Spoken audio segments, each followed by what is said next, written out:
Good afternoon, ladies and gentlemen, and also distinguished guests. My name is Alex Chen. I'm the provost of the CTU, and today we are very delighted to have a distinguished speaker, Professor Koch, okay, from the North Carolina State University, to come here to deliver the HKIAS distinguished talk. So, Professor Koch received his PhD degree from the case history of technology in 1964. And that case history of technology later on became the Case Western University. So in 1965, he went to the Oak Ridge, okay, become a research scientist there, and worked until 1983, right? Then moved to North Carolina State University to become a professor there. So now he's a Kobe Steele Distinguished Professor at the Material Science Engineering Department of the North Carolina State University. So through this many years, he has a very distinguished career, right? So I just named a few. He has published over 360 papers and co-edited 7 books. And in October 1995, Dr. Koch was cited in Science Watch for the third highest number of citations per paper in the world for high-impact article in material science for the period 1990 through 1994. And he has achieved the rank of fellow in several professional societies. I just try to memorize all of those, right? HKIAS, APS, ASN, and also TMS, MRS. MRS, yeah, MRS colleague, right? So you know, all those HKIAS and also MRS fellow are relatively difficult to get in. But then, with all his achievements, he was elected to become the member of the National Academy of Engineering. So, with all his contribution into the material science. Okay. So today, the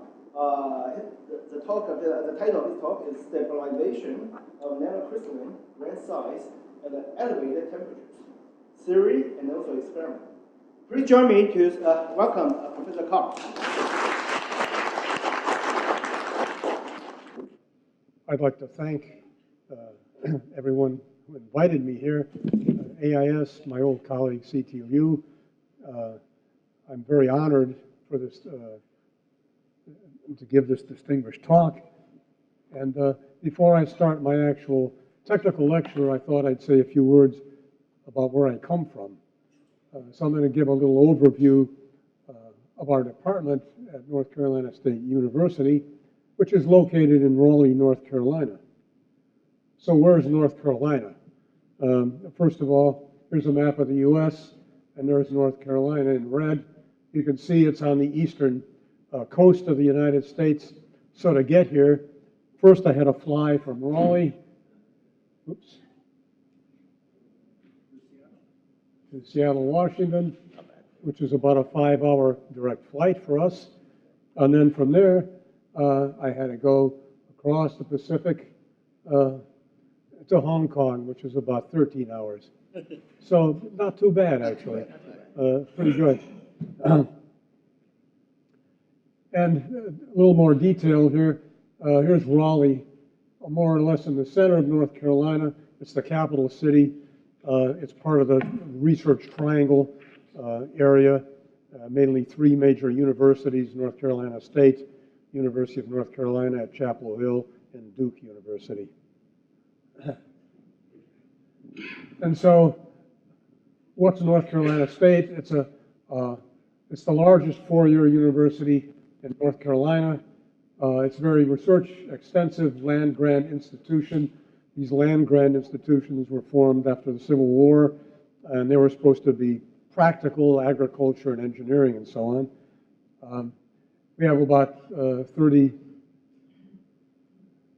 almost 34,000 students, about 9,000 graduate students, etc.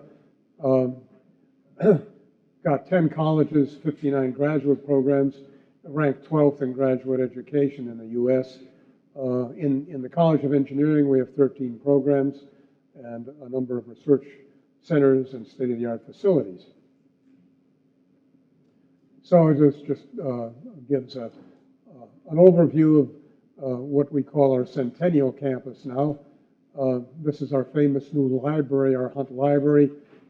In this open space, actually, right now, there's a building going up, the last of the engineering buildings, which are all moving to this new Centennial Campus. Our building is right here next to it, contains chemical engineering and material science and engineering.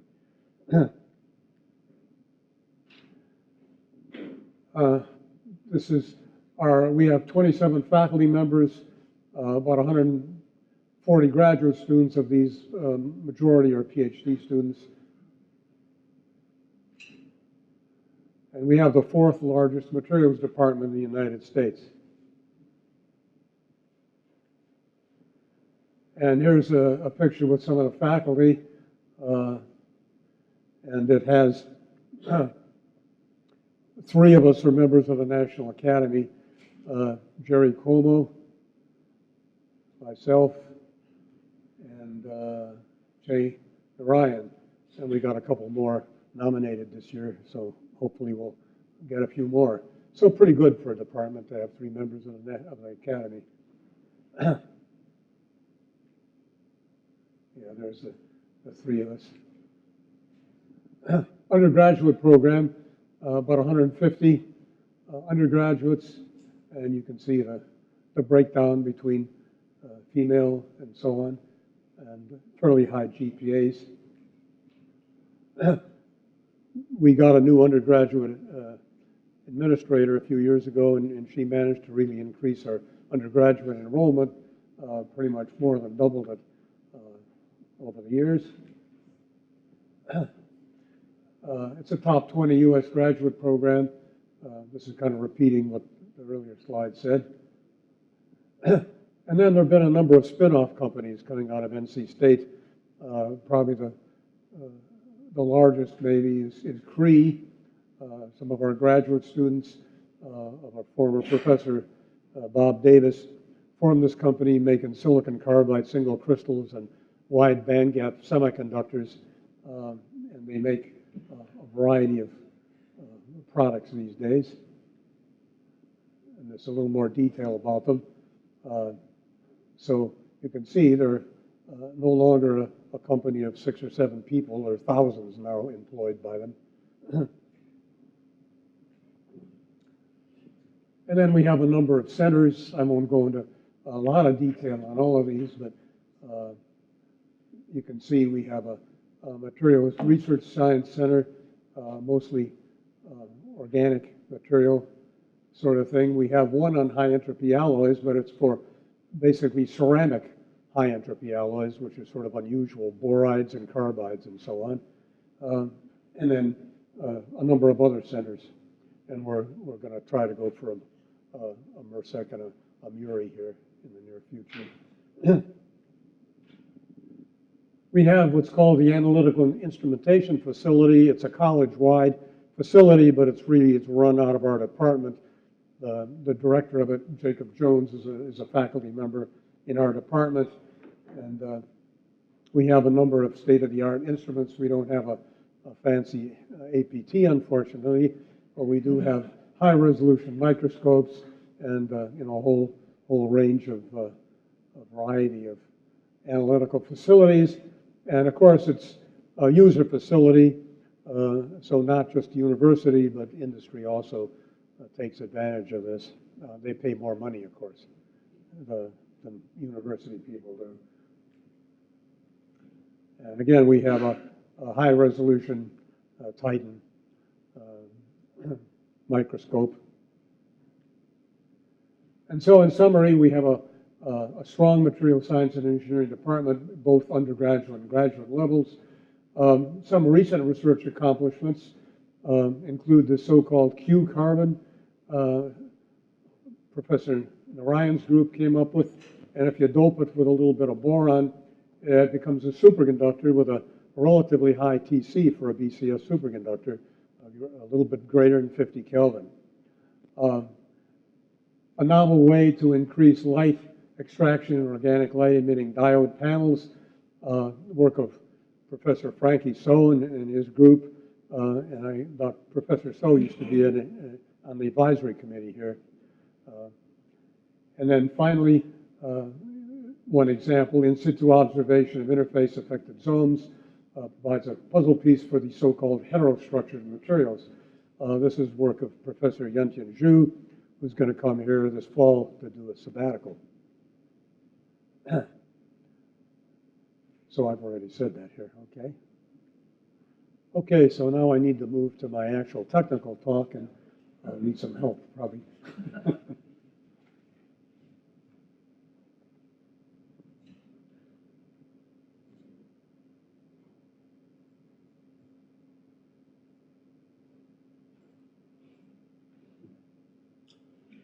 Okay, thank you. Well, the title of my talk is, as you can see, Stabilization of Nanocrystalline Grain Size at Elevated Temperatures, Theory and Experiment. So why do we care about this? Well, the knowledge of thermostability of nanocrystalline materials important for both technological and scientific reasons. It's well known, basically, that nanocrystalline metals are unstable to grain growth. They're not just metastable, they're actually unstable. So any little driving force is going to give you grain growth, because grain boundaries are a non-equilibrium defect in a material, and so you want to lower the free energy, you want to get rid of them. So the strategies for stabilization have focused on either what we call thermodynamic or kinetic mechanisms, and I'm going to talk about these two mechanisms, summarize the theories for them, and then talk about this more recent concept of complexions. And then I'll end the talk talking about experimental evidence for these various stabilization mechanisms, and then come up with some tentative conclusions for stabilization at the highest homologous temperatures. So there are a number of reviews of this. One a few years ago by my group, one by Andreevsky. The thermodynamic modeling was reviewed by our former student, Mustafa Sabr. And then there's a very good, most recent review by Peng and co-workers talking about both the thermodynamic and kinetic model. So then what I'm going to talk about in this talk is, again, describe how nanocrystalline microstructures are really very unstable. Then I'll briefly talk about theories for kinetic stabilization, and then the theories for thermodynamic stabilization, of which there are a number. And if there are any theorists in the audience, please don't ask me any difficult questions, because there's some of these that I'm just going to present. Then I'll talk about grain boundary complexions briefly, and then give some experimental examples, in particular some iron-based alloys, some research from our group at NC State. And then I'll try to summarize the experimental data, both from our laboratory and from the literature, and give some tentative conclusions about which of these mechanisms seems to be most effective at the highest temperatures.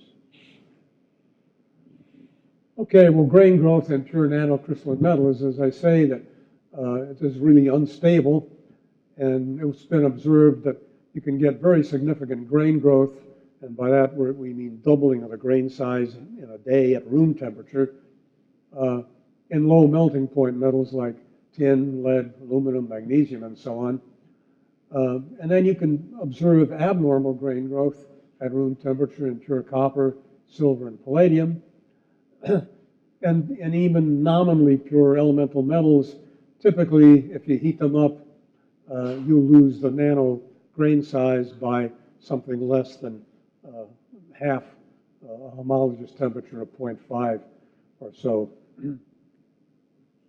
And this just is a little experimental data on some nominally pure metals, and you can see if you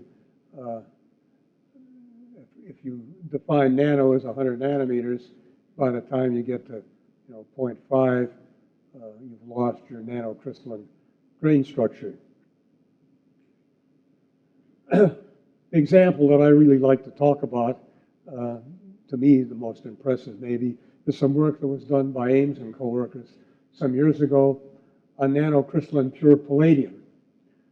Now they made this high purity palladium by this inert gas condensation method, which you may or may not know about, but it's the method that Glider came up with many years ago.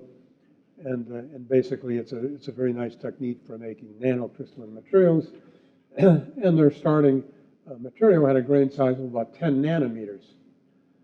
Well, they let it sit around at room temperature, and it turned out that this grain size increased first by abnormal grain growth, but then at longer times, you start getting self-similar normal grain growth.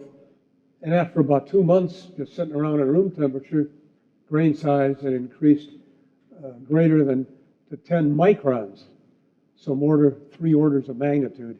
And the interesting thing is, of course, palladium is not a low melting point material. It's got a melting temperature of 1552 C, so sort of comparable to iron. And so here's a nano material, 10 nanometers, sits around at room temperature, 10 microns in a couple of months. So clearly, if you want the good properties that you get with a nanocrystalline material, you have to worry that you're not going to have it, even sitting around at room temperature.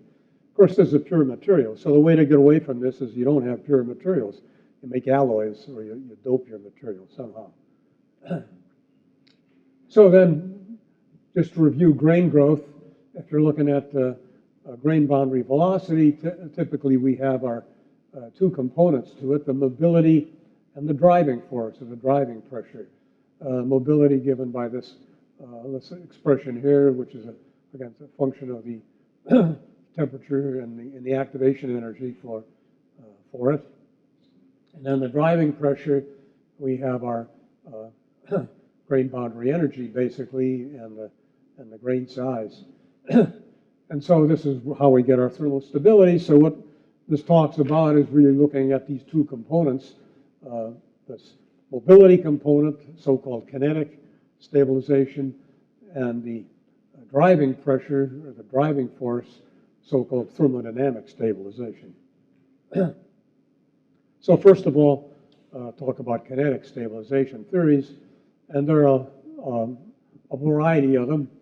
There are a number of possible mechanisms that may limit the mobility of nanocrystalline grain boundaries. So these are things that can pin the grain boundary, slow down its motion, keep it from moving too fast. And there are a number of them, including porosity drag, second phase, so-called Zener drag, chemical ordering, and so-called grain size stabilization. For most of our practical interest, the systems that we're interested in, most important of these, are solute drag and second phase Zener drag. First of all, solute drag mechanisms. Of course, this has been studied in conventional grain size materials for many years, and the late John Kahn and Luca and Stewart provided models that gave pretty good semi-quantitative account of the effects of solutes on grain boundary mobility, this in conventional grain size materials. And according to these models, at low velocities, the velocity is inversely proportional to solute concentration, but at either higher driving forces or lower solute concentrations, there's a transition to a high velocity regime where the velocity then becomes independent of solute content. Now, the effect of solute is less at higher temperatures. So if you want to really stabilize nanocrystalline grain size at a high homologous temperature, this mechanism probably not going to work. Solute atmospheres become much weaker, but solute drag's been used to explain experimental results of stabilization of a number of nanocrystalline materials, typically at modest homologous temperatures. And for example, nickel, when you add a little bit of silicon, the silicon apparently acts as solute drag and makes the material more stable at higher temperatures. And here, palladium, 19 atom percent zirconium. There's a fair solid solubility of zirconium and palladium, so this is starting to get around the region where you're no longer equilibrium solubility, and groups found that, in fact, they believe solute drag is playing a role here. Probably more important to high at higher homologous temperatures is the so-called second phase Zener drag. And in this case, the second phase might be, part of the actual alloy system in terms of a precipitate, or it might be a dispersoid, something put in like an oxide, or maybe put in not on purpose, but because you're getting some oxidation. Typically, this pinning effect's less sensitive to temperature than solute drag, and this is especially true if you can make a dispersoid that's resistant to coarsening, so an oxide, or if you look at the typical, of course, coarsening theories, if you don't have much solubility in your matrix, your coarsening rate is going to be less. And of course, in all cases, particle size and distribution play a key role, so you want to make the precipitate small, and you want to have a lot of them. And for the original expression for pinning pressure exerted by small particles, this original Zener formula given by this 3F gamma over 2R, F's the volume fraction, particles randomly distributed, so you want a lot of them. And the radius R, you want to have small, and gamma is the specific grain boundary energy. A refinement of this model by Doherty in 2012 gives a little slightly different expression here, or capital D here is the critical grain size, and little d particle size, and again, F's the volume fraction. Well, there have been a number of experiments, which I'm not going to enumerate, that apparently show that you can get good stabilization of nanocrystalline grain sizes using the Zener drag mechanism. One very nice one by Professor Lavernier's group on iron 10 aluminum with dispersoids exhibited very good thermostability even at relatively high homologous temperatures in this system. Then there are other kinetic pinning mechanisms that are probably of less general interest, and these include porosity drag, chemical ordering, and the so-called grain size effect.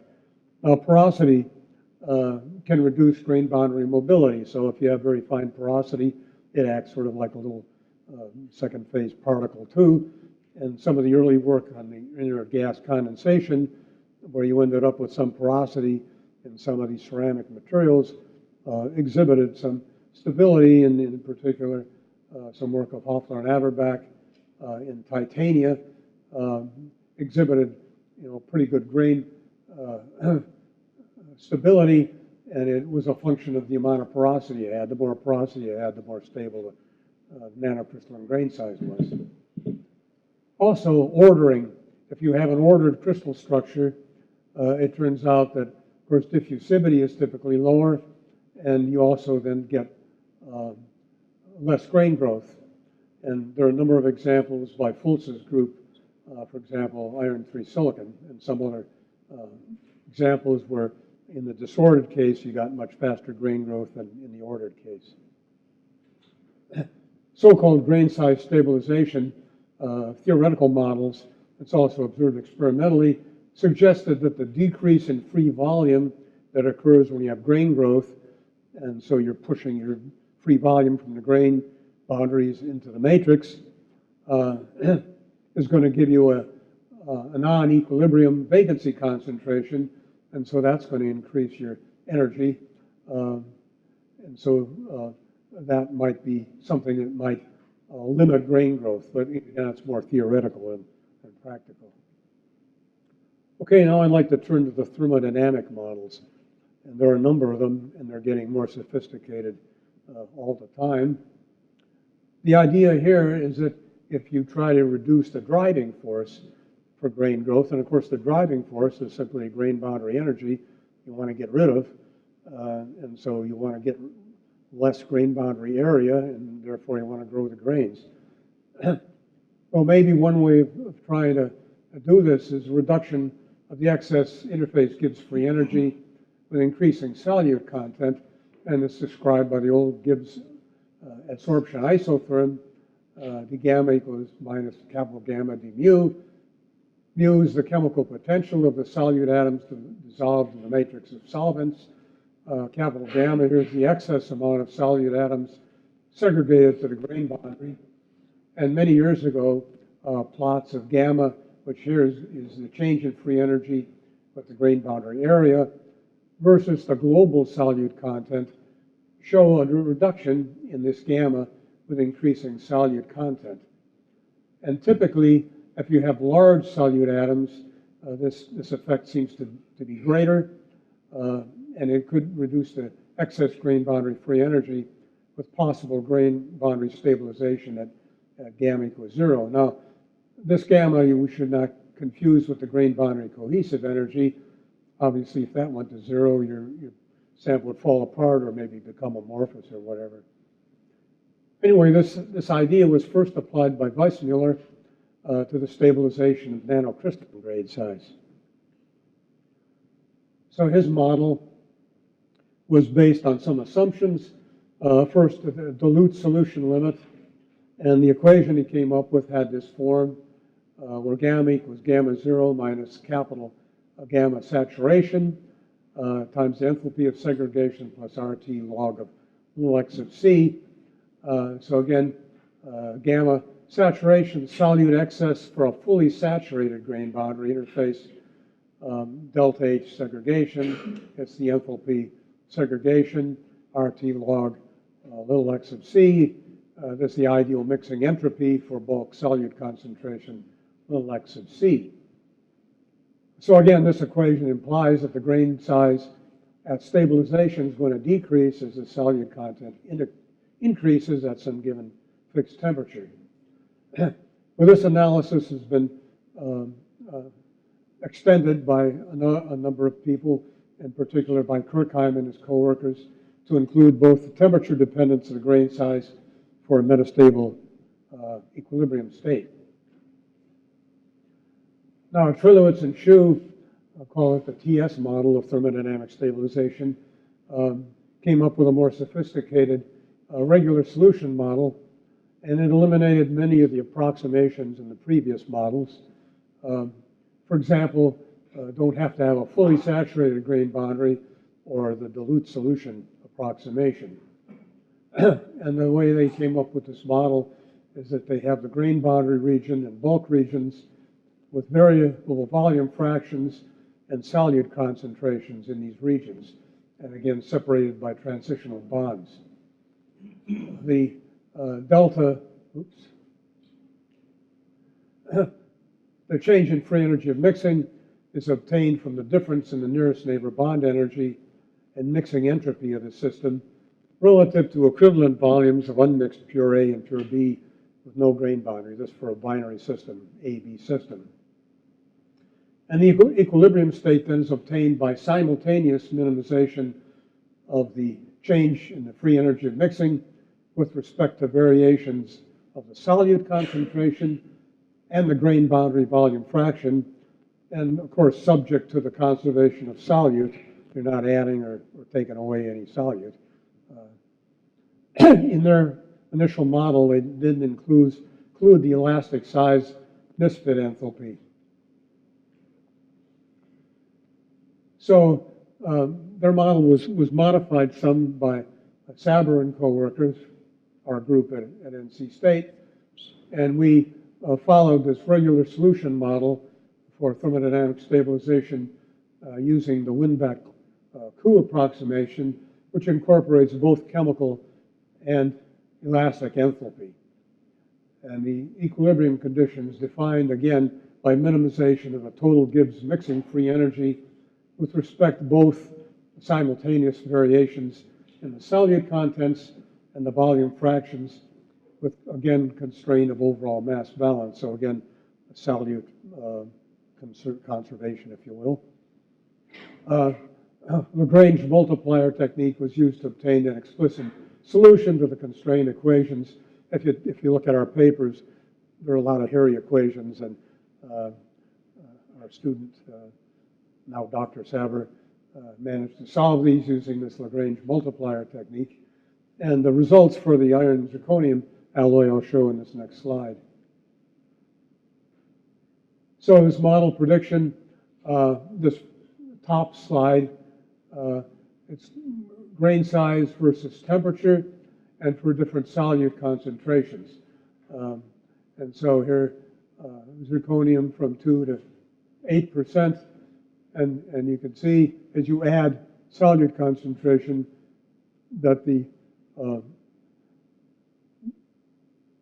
grain size decreases and it is stable to much higher temperatures. Here we have our interfacial excess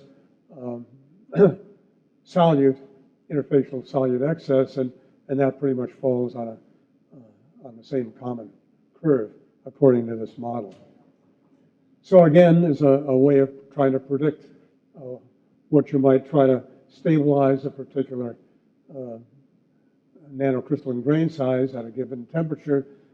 It shows you, how much solute you might want to add. Of course, it doesn't say anything about the competition for, precipitation or phase separation or whatever in a given system.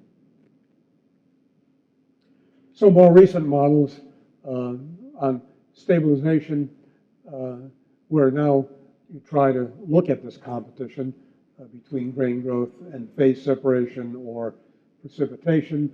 As I say, the previous models didn't consider this competition with precipitation of second phases or phase separation. So out of Chris Shu's group, again, Murdoch et al., addressed this problem using an analytical approach, again, based on their earlier model. They simplified the problem by considering only alloys with positive enthalpies of mixing, so only systems that are going to phase separate rather than show precipitation. And they came up with so-called stability maps of enthalpy of segregation versus enthalpy of mixing for a number of elements, and I'll show one of these for tungsten in the next slide. Then subsequently, Shu and co-workers have extended the range of alloys and the details of grain boundary structure by using Monte Carlo simulations to construct their stability maps, and they end up with 6 different regions of nanocrystalline stability, including so-called duplex nanostructures. So this is one of their stability maps, again showing enthalpy of segregation versus enthalpy of mixing, and this for tungsten. And so for certain elements, they fall into what this field called bulk stable, not nanocrystalline. And above this line, these are elements that might result in a stable nanocrystalline structure. And this was for a particular temperature, 1100 C.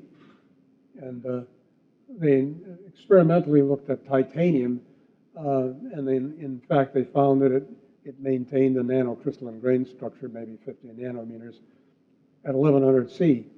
And that sounds like it might be good, but if you look at the homologous temperature for tungsten titanium alloys, that's still less than 0.5. So if you look at homologous temperatures, maybe that's not so impressive. And then there are even more recent results from Shu's group. These so-called duplex nanocrystalline alloy. So this one with tungsten 50 atom% chromium.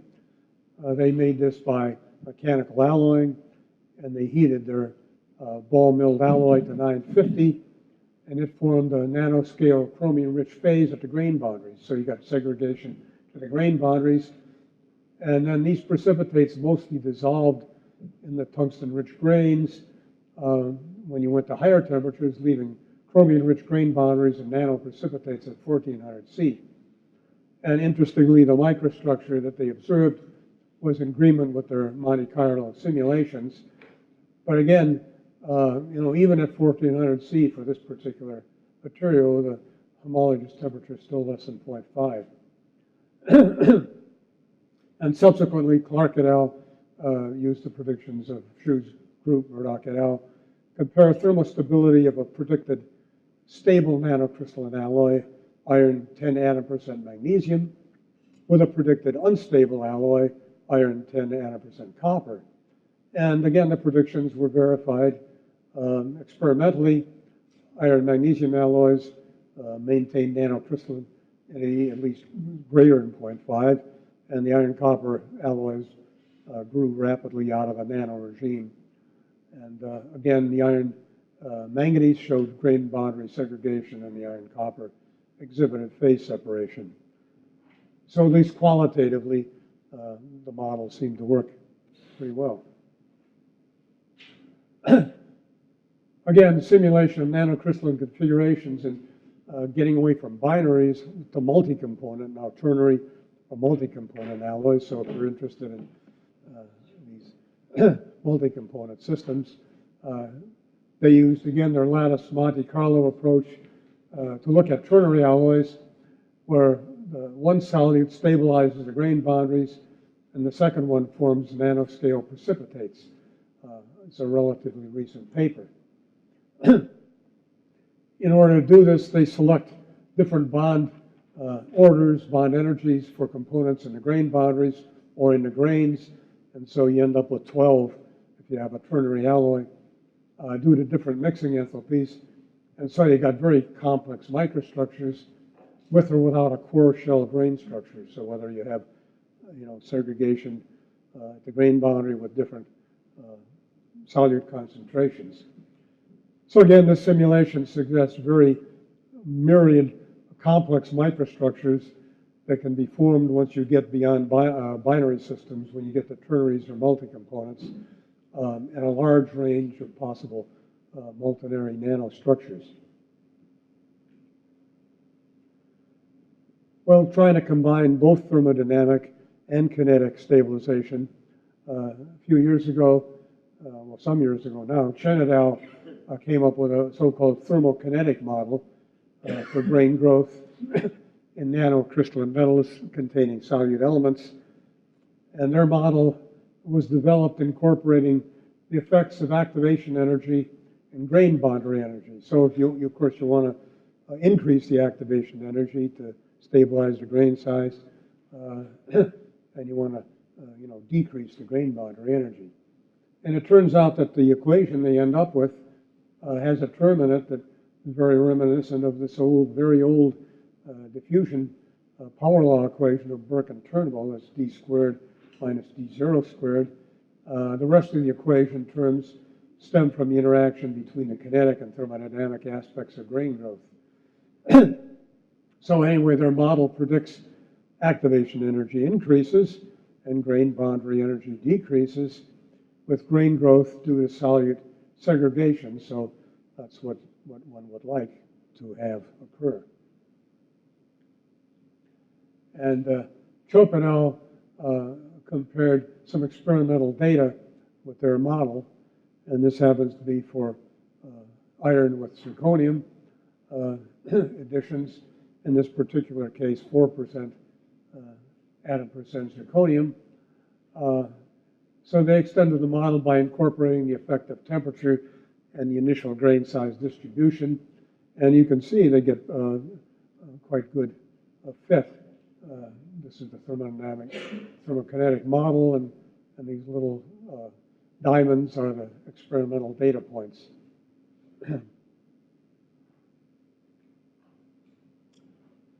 And most recently, Tang et al. Came up with a model for solute segregation, thermostability, and nanocrystalline solid solution systems.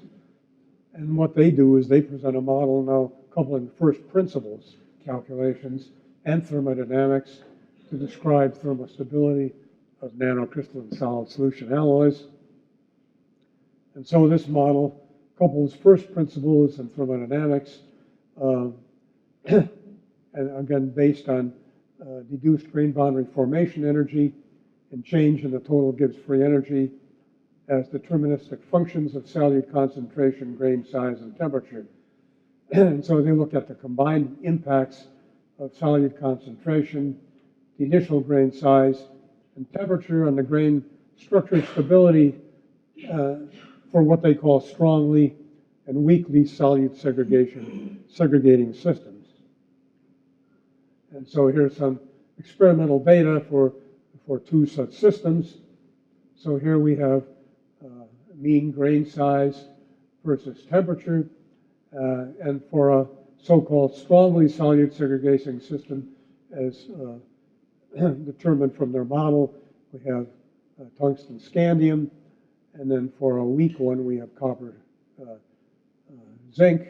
And so experimentally, you can see mean grain size for a pure tungsten, you get a fairly rapid increase out of the nano regime, whereas you get much more stabilization with an addition of 10 nanopercent scandium. In the case of copper and copper zinc, while zinc helps a little bit, it doesn't help a whole lot. So at least qualitatively, that agrees with their concept. Now, when we get really theoretical, we start looking at phase field diffuse interface model of Foils and his co-workers. Abjawood and Foils, they've developed a phase field diffuse interface model for stabilization of nanocrystalline alloys by grain boundary segregation, and they looked at lower dimensionality first, 1 and 2 dimension, and they applied this method to miscible nanocrystalline alloys, again to address the competing roles of grain boundary segregation and bulk alloy composition.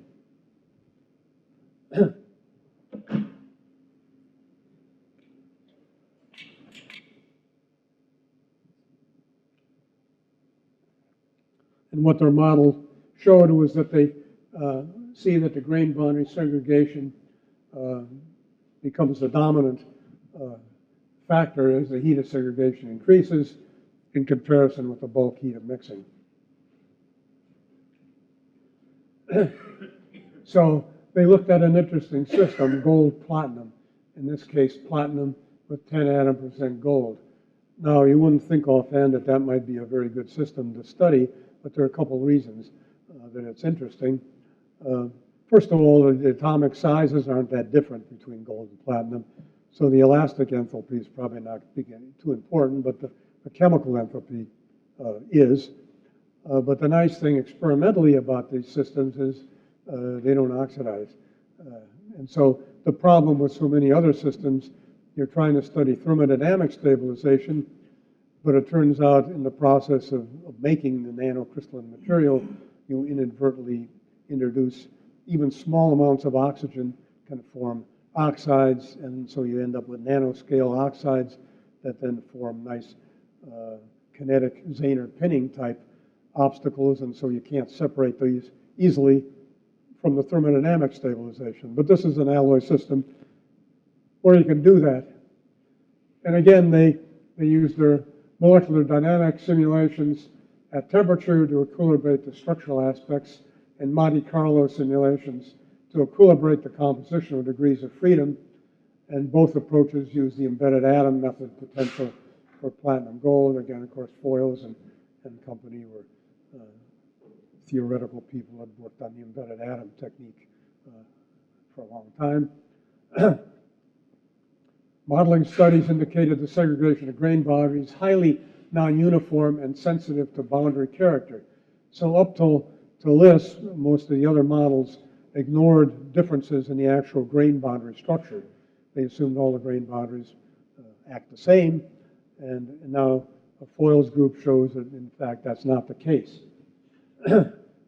So besides the theory, they also did some experimental results on platinum 10 atom% gold thin films, and these corroborated the simulations showing different degrees of segregation at different kinds of boundaries, again using electron microscopy, high angle angular diffraction, and STEM, EDS gold intensity maps. So here's some of their experimental results, and so we can see we've got two different boundaries here. and they looked across the boundary about these two different boundaries, and boundary 1 showed significant segregation. As you can see, the platinum concentration dropped and the gold concentration increases, whereas in this boundary number 2, much less of an effect. And so again, the nature of the boundary apparently plays a role, so you can't just treat every boundary the same. So that's another complication in this field. Okay, I'll turn now to a more recent possible way of stabilizing nanocrystalline grain size, and that's the so-called complexions. And this word complexion, it turns out, I guess one of the originally guys came up with it because you get different phases, just like people's complexions may be different. So it actually, that's where the word comes from, which is a little strange, but anyway. So these are grain boundary phases, I put in quotes, in thermodynamic equilibrium that have stable finite thicknesses. And this work initially by Dylan Harmer and coworkers, mostly on ceramics, oxides, they created a categorization scheme based on studies of alumina that was doped with other oxides like calcium, silica, magnesia, or neodymium. And they came up with 6 so-called complexions using high-resolution electron microscopy images of the boundaries. Well, so most of this work was done on oxides, but more recently, Rupert and coworkers reviewed the role of complexions in metallic nanocrystalline materials with regard to thermostability and deformation. And this is his review article's reference. And so Rupert and his student reported remarkable thermostability in nanocrystalline copper with only 3 atom% zirconium, with remained nanoscale, about 50 nanometer grain size, even after heating it for a week at 950 degrees C. That's 98% of the solidus temperature, 98% of the homologous temperature, if you will. And they attributed this stability to segregation at the grain boundary, where you actually formed an amorphous intergranular film, so like one of the kinds of complexions. On the other hand, this was sort of another kinetic possible mechanism because they ended up with zirconium carbide nanoparticles, and so probably Zener pinning. So try to separate the two again may be a problem. But here's some of their results, some high-resolution TEM, grain boundary, complexion in a copper 3 atom% zirconium, and again you observe an amorphous grain boundary.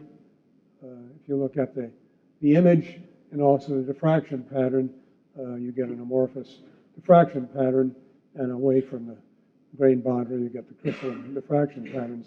Of course, copper zirconium is sort of a unique material. To my knowledge, it's the only binary bulk metallic glass. So it's a very easy glass forming system. So it's not clear, how general this observation may end up being.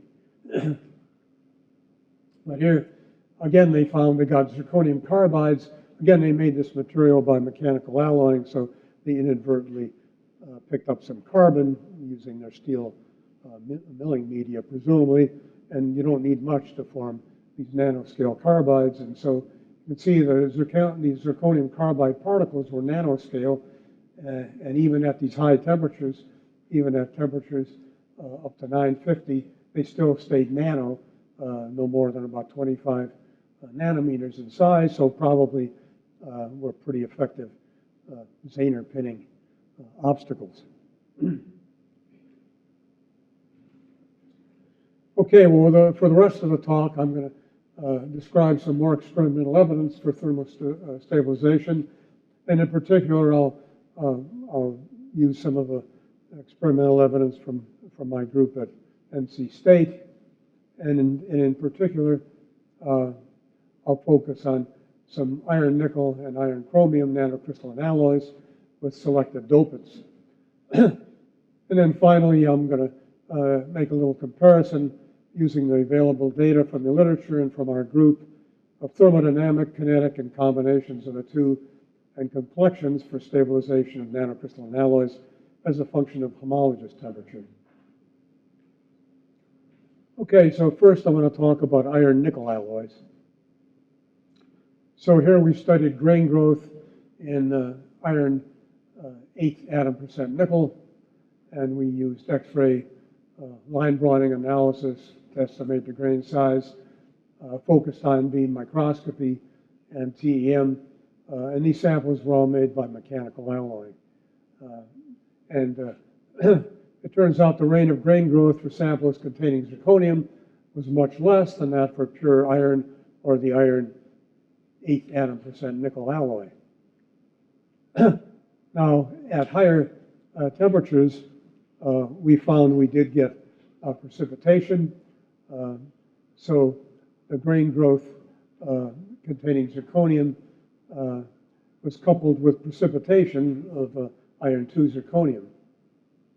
And it turns out that this fine nanoscale precipitate dispersion added to the hardness and we think the thermal stability. And I'll show why we think that's the case.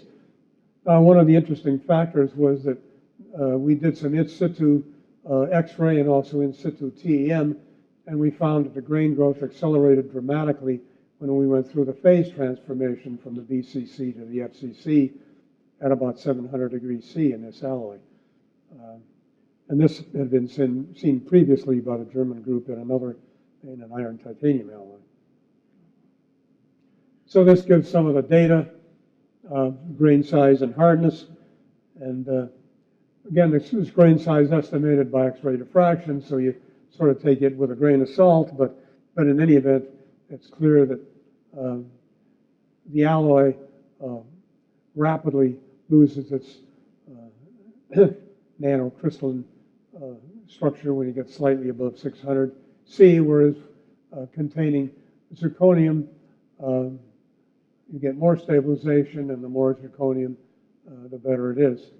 And this is reflected by the hardness measurements, and you can see that the alloy drops fairly rapidly, whereas the hardness of the zirconium-containing alloys is stable to much higher temperatures, and but eventually drops also. So then we turned to the iron-chromium system, again with zirconium additions, and we looked at two different alloys here. We looked at a 10 and an 18% chromium alloy. And the reason we did that, the 10% is within the gamma loop, so it's going to go through the phase transformation from BCC to FCC, whereas the 18% is outside the gamma loop, so it's just going to stay a BCC. So we wanted to see the influence on the phase transformation. And again, we estimated grain size by X-ray diffraction, channeling contrast, imaging, and TEM. And again, we had isocronal annealing treatments up to 1000 C. We found that we got pretty good grain size stabilization in the nanoscale range, maintained up to 900 C when we added at least 2 atom percent zirconium. Now, in this case, and I'll go through our reasoning behind this, we think we also get kinetic pinning by nanoscale intermetallic particles as one source of the high temperature grain size stabilization. But we analyzed the hardness, the X-ray grain boundary data, and the measured values from the TEM image for a 10% chromium, 2 atom percent zirconium, and it suggested that we're maybe getting both thermodynamic and kinetic stabilization contributing to the grain size stabilization. Interestingly, in this iron-chromium alloy, we found no significant difference between the 10 and the 18 atom percent chromium alloys, which indicates that when you go through the phase transformation in the 10%, it didn't seem to influence the grain size stabilization, unlike the nickel alloy. Again, here's some of our data. And here, the top slide for the 10%, the bottom slide for the 18. and you can see very similar results. Without any zirconium, much less stabilization.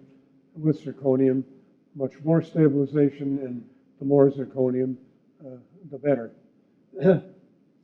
But again, this was X-ray line broadening, and many of you probably know that data becomes very suspect when you get above about 40 nanometer grain size. We have to really rely on TEM because you start getting into the instrumental broadening becomes a factor. Hardness, again, is another good way of trying to look at this. And again, you can see that the more zirconium, the better the stabilization.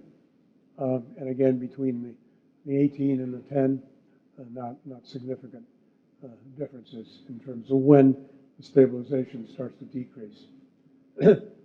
But again, the fact that we get this drop in hardness with our 1% zirconium alloy at 900, and we didn't see that with the X-ray data, which suggests the X-ray data you take with a large grain of salt.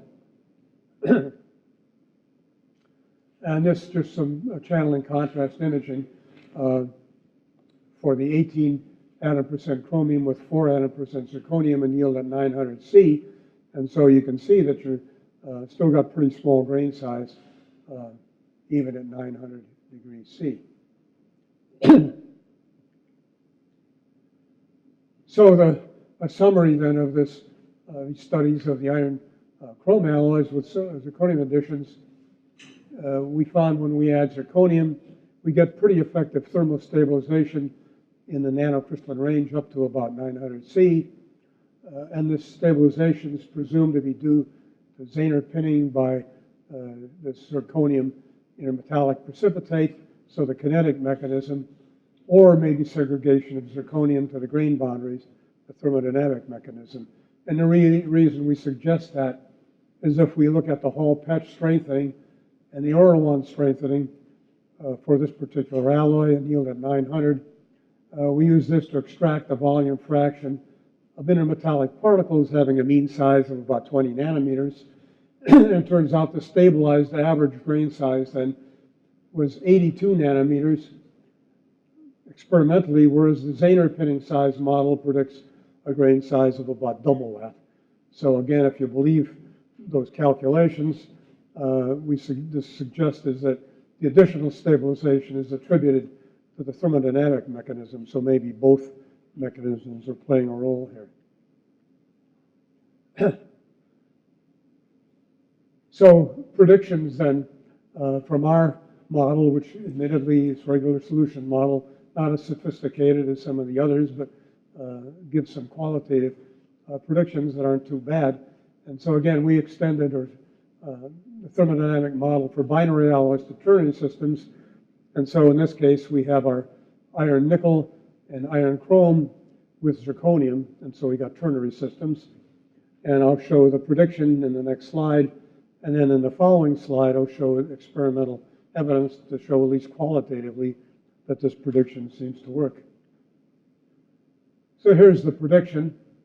And so the green curve here, the middle one, is for iron 4% zirconium.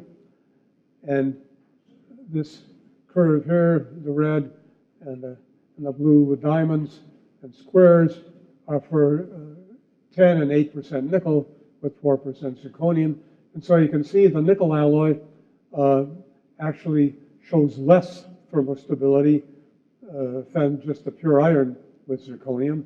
On the other hand, the chromium alloy, either 10 or 18, shows better stability. So in this case, the ternary alloy with iron, chrome, and zirconium shows better stability than just the binary iron zirconium, and much better than the ternary iron nickel zirconium. So that's what the prediction says. Experimentally then, there's channeling contrast images from the focused ion beam for the iron 10 chrome with 4 zirconium. In this micrograph, and for the iron 8 nickel. So clearly the grain size in the chromium containing alloy is much smaller than in the nickel containing alloy, as predicted by our little model.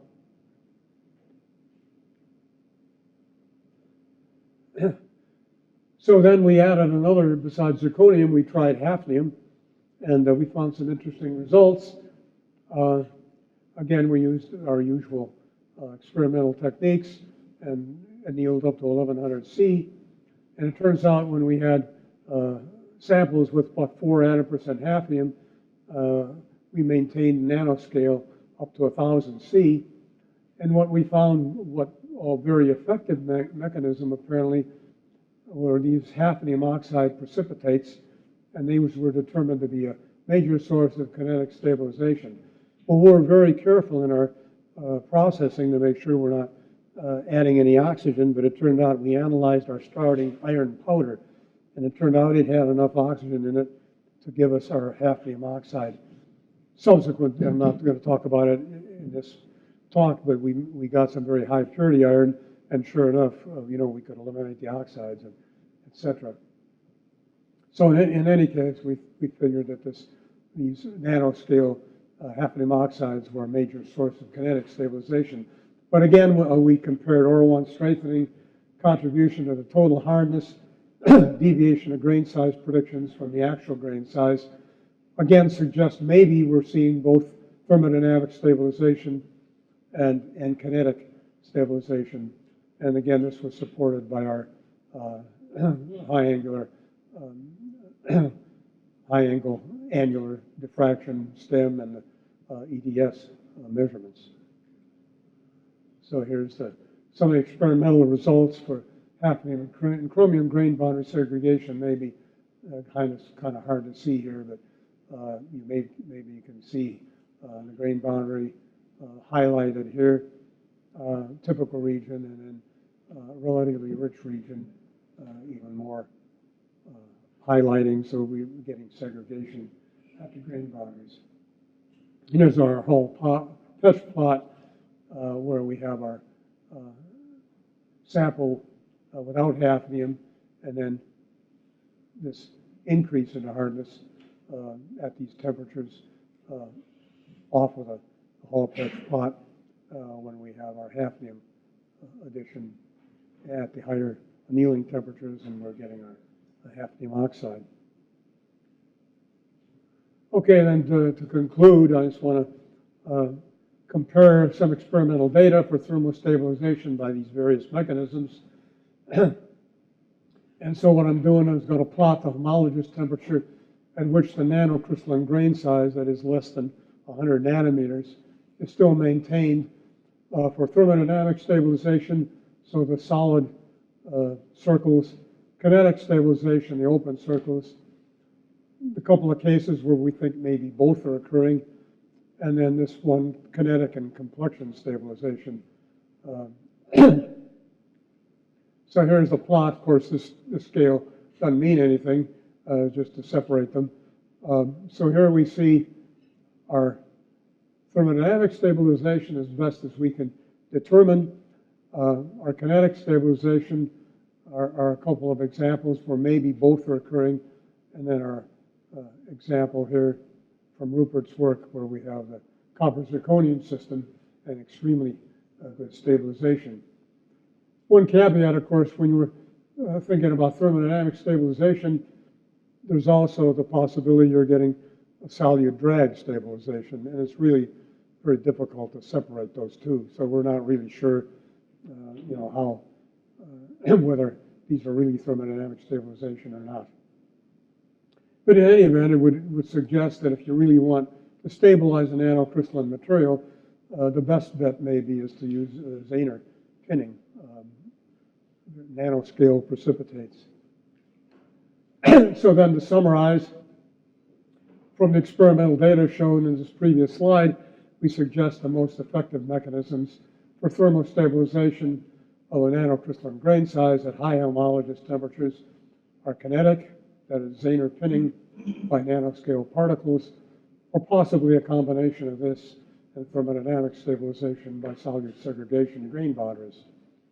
And again, we have this one data point for copper 3 atom percent zirconium, where you're getting Zener pinning, and maybe also this complexion, this amorphous grain boundary layer that gives you very high stabilization, almost to the melting point.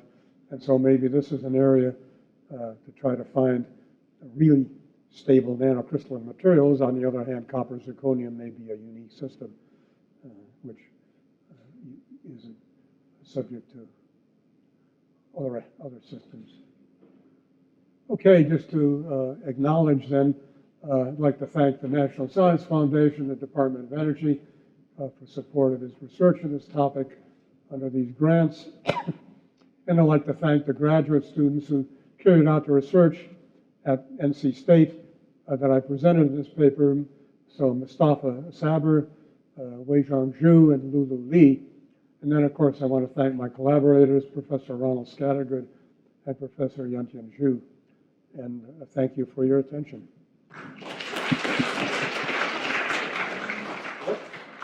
Paper is open for discussion.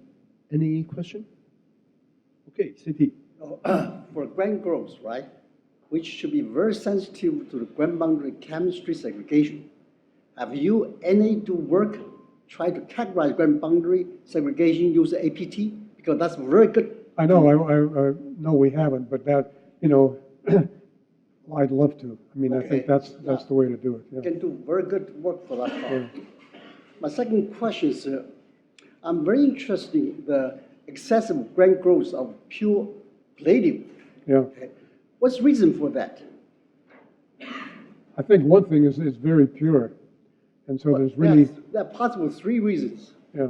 First, it is the grain boundary of palladium very clean. No yeah. any, okay. Right. Second, the grain boundary energy extremely high and not stable. Second, the third is possible the grain boundary energy change with orientation, as you point out. Yeah. All three of them can cause this very unusual behavior. Yeah. Well, again, the second or the last one, where you have differences in the grain boundary character, you get abnormal grain growth. Okay. So it does. It starts out as abnormal grain growth, but then eventually, as a function of time, you start getting self-similar normal grain growth. Okay. But yeah, I think the high purity is a critical thing. Maybe we should do more work with the palladium. That's very interesting for them. Yeah. Grain grows at room temperature with such a high temperature melting point. That's right. Yeah. Any other question? Right. Okay.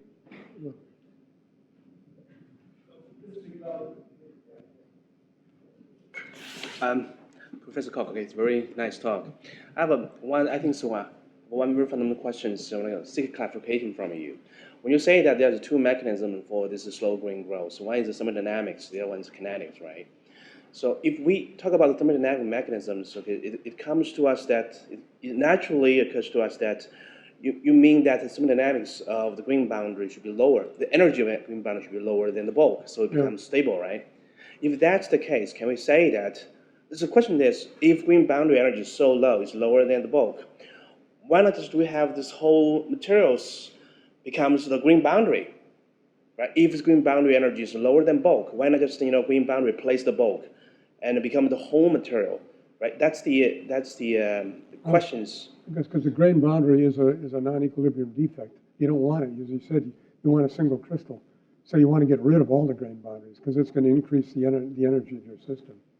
Free energy in your system is greater with grain boundaries than without. So that's you want to get rid of the grain boundaries. Yeah. Okay. So grain boundaries, the energy in terms of energy, the grain boundaries energy is still higher than the bulk, right? Well, yeah, it's producing additional energy to your system. I mean, a single crystal will have a lower free energy than one that has grain boundaries in it. So when you thermodynamic mechanism for slow grain growth is still related to kinetics, not related to the energy. Right. I'm not sure I follow you. Again, the idea is that you either can reduce the driving force for grain growth. So if you lower the grain boundary energy, it reduces the driving force. Okay. So or you can pin the grain boundary Yeah, but it's still the kinetics, right? So kinetic, yeah, the kinetic part, mechanism. yeah. Yeah. Okay. Thanks. Thank you. Okay, surely. We'll continue on green boundary. I think CT asked a nice question. But one thing that really always puzzled me, and it just even dates back when I was in Oak Ridge, is for these nanomaterials, of course, now you have lots of green boundary phase, so to speak. Yeah. And for a material with the grain size of a 10 nanometer, I think I calculated, you have something like 10% in the green boundary phase. Could be, yeah. So I always wondered, what is the structure of the green boundary phase? How the atoms are arranged?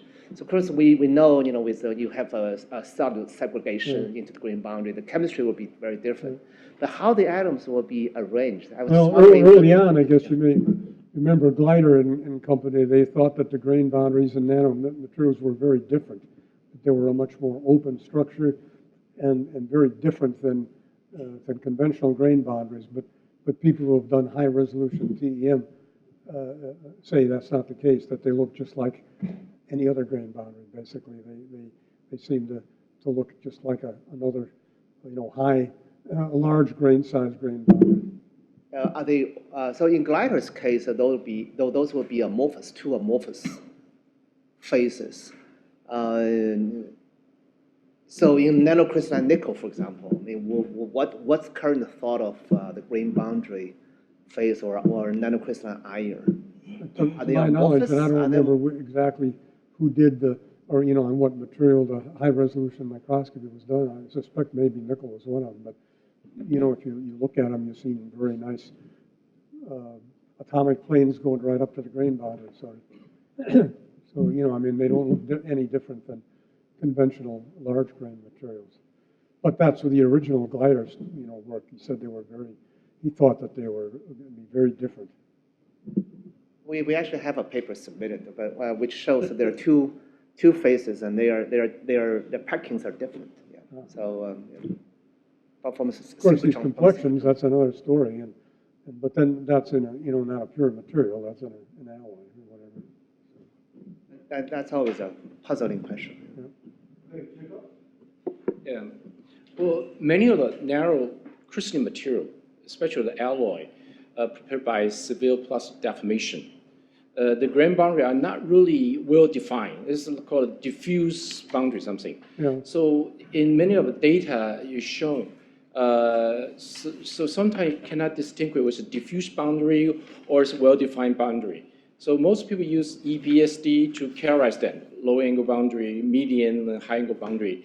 And we always select those, at least median angle boundary. Otherwise, this is a low angle, we do not classify as a boundary. Yeah. So that's what we call the subgrain or something. Yeah. So that would sort of confuse some of the data in the analysis in terms of the train, the coarsening, all the effects. So yeah, I think that, most of the data in the literature, a lot of it's just X-ray line broadening, which is very suspect, and then most of TEM is just regular TEM, not high resolution. But of course, when you're getting to high homologous temperatures, I think these non-equilibrium grain boundaries tend to gone away by then, because people, you observe, you can at low temperatures, if you anneal, the hardness actually can go up, even though the grain size doesn't change.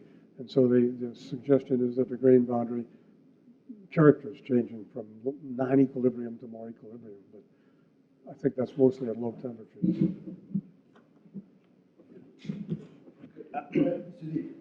You will be the last one to ask the last question. You will attend to some of the students who are postdoc, right? Let them have some opportunity.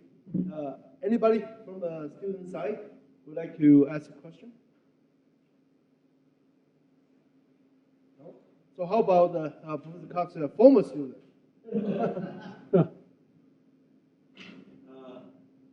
Yeah. I have a question about the Zener ink. Okay. Can we theoretical design one Zener ink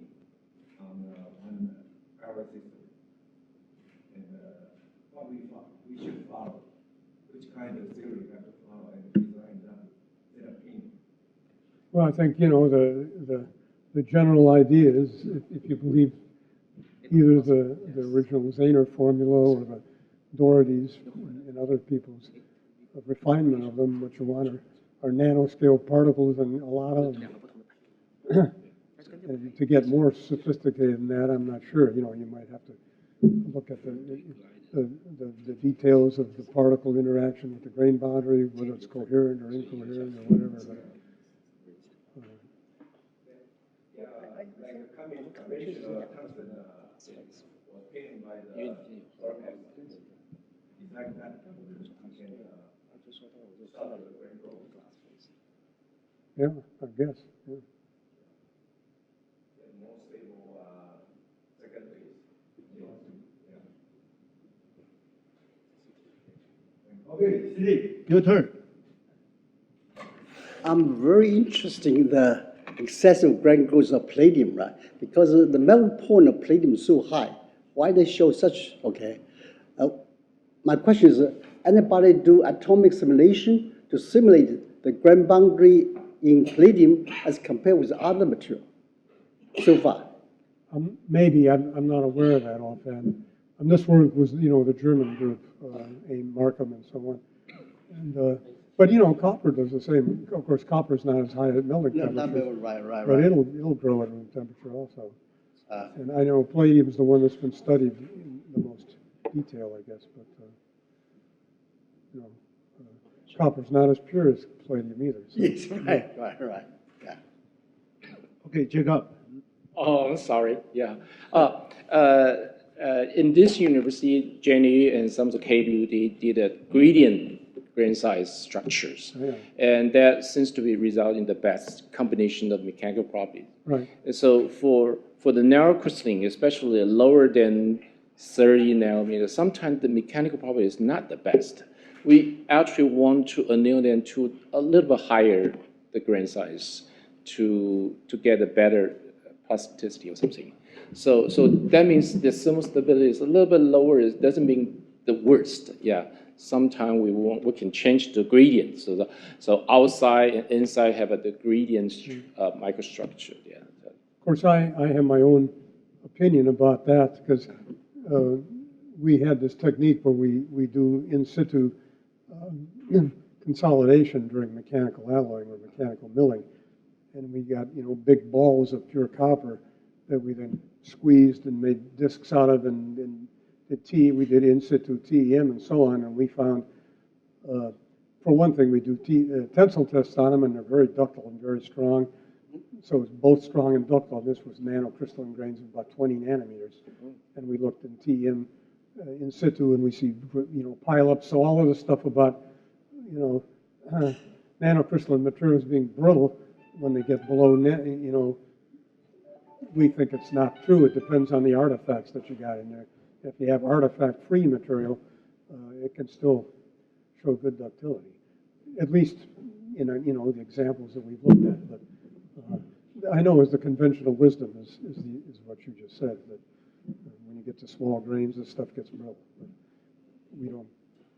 we don't think that's necessarily the case. Okay. Okay, so please join me to thank Professor Koch for the wonderful talk.